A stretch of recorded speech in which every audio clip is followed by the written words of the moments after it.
Jenna here with Student Nutrition Services. Today we're going to be making hot Italian sliders. This week in your virtual take-home meals you should have received a container that holds 2 slider buns, our trio of Italian meats, salami, pepperoni, and turkey ham, shredded mozzarella, and our blend of peppers, pepperoncini and Italian peppers. You're also going to need a surface to build your sandwich on, such as a cutting board, some pan spray or even some melted butter will do, a sheet pan to put your sandwich on to bake in the oven, and an oven preheated to 350 degrees. So let's get started.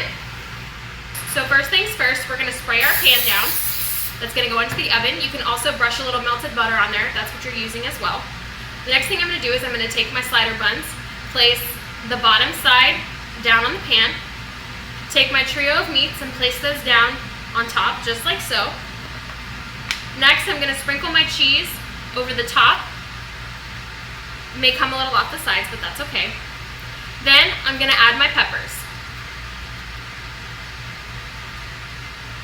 You can add as many or as few as you'd like.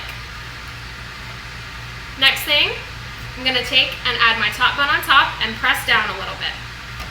Then I've got some little leftover cheese hanging around in here, and what I like to do is I like to brush with a little melted butter on top, or even spray the tops of the buns and sprinkle the rest of my cheese on top.